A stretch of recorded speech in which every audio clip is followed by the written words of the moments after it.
Bonsoir à tous et à toutes, j'espère que vous allez bien. Aujourd'hui, j'aimerais parler de Jésus, le Sauveur. Jésus, le Rédempteur. Jésus en tant que Sauveur. Pourquoi?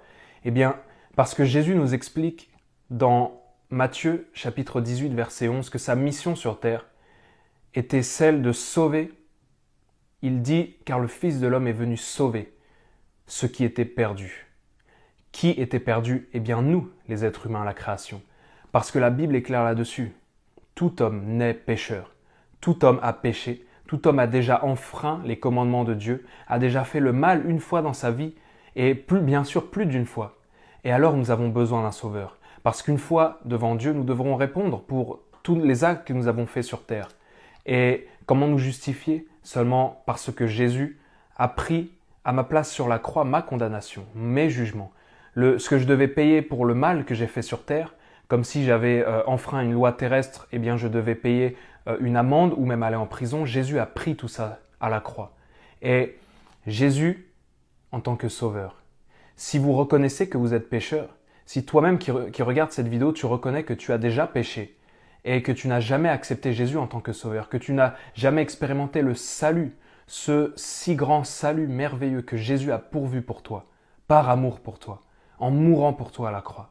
Si tu reconnais que tu es pécheur et que tu as besoin d'un sauveur, si tu reconnais que ta vie actuelle a besoin d'une rédemption, que tu as besoin d'un changement, que tu as besoin de quelque chose de plus, que tu ne sais pas où aller, que tu es perdu, que tu es découragé, que tu es déprimé, sache que Jésus-Christ peut être ton sauveur. Mais il revient à toi et à toi seul d'accepter de faire de lui le sauveur de ta vie. Jésus a versé son sang, il a donné sa vie pour te sauver. Sa mission ici sur terre était de nous sauver. Et Jésus n'a jamais refusé quiconque. Lors de sa vie sur terre, à chaque fois qu'une personne avait un besoin de rédemption, un besoin d'être sauvée, une situation impossible qui avait besoin d'un miracle, il n'a jamais rejeté personne. Mais il a dit, venez à moi, vous tous qui êtes fatigués, chargés, je vous donnerai du repos. Vous tous, quiconque croit en lui ne périra point, mais il aura la vie éternelle. Ne négligeons pas un si grand salut. Christ, notre Sauveur, la nature de Sauveur, par amour. L'amour sauve, l'amour est là pour celui qui est dans le besoin, pour celui qui souffre. Si toi, ce soir, tu souffres, si tu es dans le besoin, dans la misère, dans les difficultés, dans les addictions, sache que Jésus veut te sauver. Dans Luc chapitre 19, verset 10, nous avons exactement le même verset, mais un mot y est ajouté, car le Fils de l'homme est venu chercher et sauver ce qui était perdu. Jésus te cherche ce soir.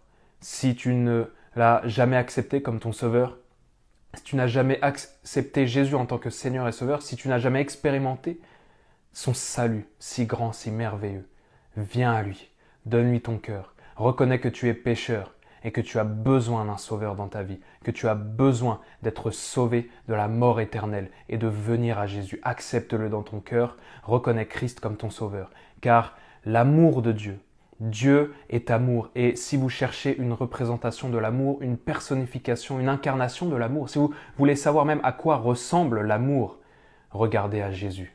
Il est l'amour et l'amour a désiré vous sauver il y a 2000 ans et Jésus sauve toujours aujourd'hui et il change et transforme encore tellement de vies aujourd'hui.